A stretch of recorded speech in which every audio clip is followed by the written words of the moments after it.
I was really hoping we could avoid this situation, but unfortunately, we cannot. Right now, 32GB of DDR4 RAM, which I bought a few months ago for around $70, probably cost over $200. And it's not just RAM, prices for SSDs, graphics cards, and even CPUs are going up because of AI. The situation is really bad at the moment, and it's likely to get even worse. Building a decent PC before 2027 or 2028 will probably be impossible. Yes, my friends, welcome to the new year of 2026, which definitely isn't starting with good news. Okay. Yeah, guys, I see you enjoyed the last video where I quickly talked about what is happening right now in the world of gaming PCs and why building a decent gaming PC at a reasonable price might not be possible in the future. To summarize this up, AI is growing really fast. New services like Nano Banana or Sora AI, which most of you probably use every day, and even ChatGPT, Grok AI, helping millions of people daily, need a lot of resources. Most of these services are free, but to keep them running, huge corporations need something. What? Right, correct, RAM. And it's not just about running AI, it's also about training it, improving it, and making it better. Lately, because of AI demands, there is a huge shortage of RAM that forced the few companies in the world that make RAM, remember there are only 3 big ones, to increase their production. But almost all of that production goes to AI data centers, leaving us normal people almost with nothing. This is why RAM prices are going insane, and because of that, GPUs and even SSDs are getting more expensive too. And some people say that CPUs might go up in price as well, because RAM and processors are closely connected. When one goes up, the other usually follows. So, is this situation really that bad? Is it impossible to build a powerful gaming PC right now? Do we have to wait 2 or 3 years like back in 2020 and 2021 during the GPU shortage because of these guys? Don't worry, my comrades, no matter how bad things look, in this video we're going to figure out how to survive this mess. So stay here and let's go. A few moments later. The first and the most relevant solution, and something many of you suggested, and I also thought about it myself, is buying a pre-built gaming PC. Right now this is a completely valid and smart option. The reason is simple: the RAM shortage hasn't been fully reflected in pre-built PC prices yet. Many pre-built PC companies bought RAM in advance using old contracts, and a lot of these systems and their memory have been sitting in warehouses for months. Because of that, the most cost-effective option right now is not building a PC yourself, but buying a ready-made pre-built system. And yes, as weird as it might sound, at this moment buying a pre-built gaming PC is actually one of the best choices you can make. Of course, there is an important detail: your location. The situation can be very different depending on where you live. Some people will get lucky, others won't. For example, in my country, Kazakhstan, even though DDR4 and DDR5 have become very expensive, and other components too, pre-built gaming PCs are still priced almost the same as they were before the crisis. The second and probably the most reasonable and popular solution for the next 2 or 3 years is choosing DDR4 instead of DDR5. I know, many people will say, come on, DDR4 is old. Why would you buy DDR4 when DDR5 exists? But here's what really matters. Yes, DDR4 has gone up in price as well, but not in insane or extreme ways as DDR5. AI corporations are mostly not interested in DDR4 at all. The ecosystem is mature, stable, and still affordable. And most importantly, DDR4 is not that far behind DDR5. Sure, DDR5 is faster on paper, but why overpay huge amounts of money, especially right now, when DDR4 still does its job perfectly fine? And the most interesting part is that older platforms like LGA 1700, which supports Intel Core 12, 13th and 14th generation CPUs, have become more popular than ever. They are relevant again, my brothers. And no, this is not a step backward, it's a rational decision during a crisis. Right now, choosing DDR4 over DDR5 makes complete sense. What other option do you really have? Why pay crazy prices for DDR5 when DDR4 is still a solid choice? I'm using it myself, I have 32GB of DDR4 and I have zero complaints. I can run modern games at 2K 60 FPS without any troubles, and I'm totally fine with that. And the third point again in favor of DDR4 is that many manufacturers are actually helping users, not just corporations. A lot of motherboard manufacturers are releasing hybrid boards that supports both DDR4 and DDR5 while still working with modern CPUs. In the current situation, this sounds more than reasonable.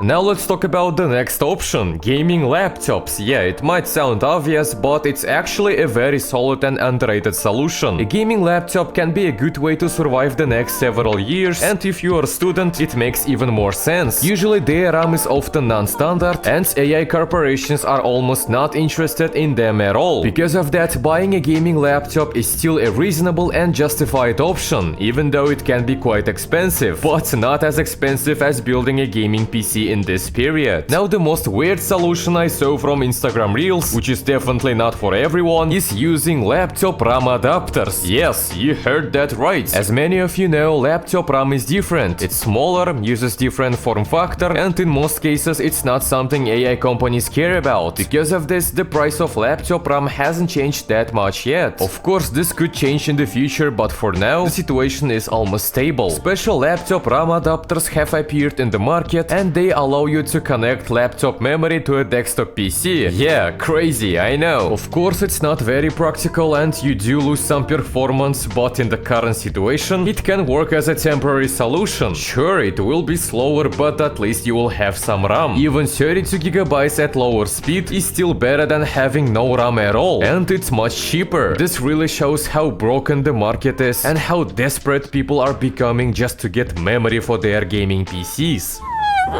Another very important and often underrated solution is buying a pre-built gaming PCs on the second-hand market. Right now, this is actually gold, especially during a RAM shortage. Why does this make sense at the moment, you might ask, my friend? Well, it's obvious, because the used market reacts very slowly. Prices are set locally, and most people selling their old PCs don't follow RAM market news at all. Again, this heavily depends on where you live. For example, in my country, everything is relatively calm. The RAM crisis hasn't affected the second-hand market, and most people here simply don't know what's going on. This makes the used market one of the best ways to survive a crisis like this. Yes, you will get an older PC, it won't be the most powerful or top-tier system, but right now, in this situation, come on, it's one of the smartest choices you can make. And honestly, there is no point in complaining when you cannot even buy RAM anymore because it costs as much as a car. Another fairly obvious solution worth mentioning is buying a gaming console. It doesn't really matter whether it's new or used, either way it can work as a temporary option to get through this kind of crisis. Of course, this won't be for everyone. Some people don't just play games on their PC, they also use it for work, and consoles obviously cannot replace that. Still, I think this option is worth mentioning, even if it's not perfect and feels questionable to some people. It's still a solution, and for certain amount of users, it might be a reasonable way to avoid the current PC hardware crisis.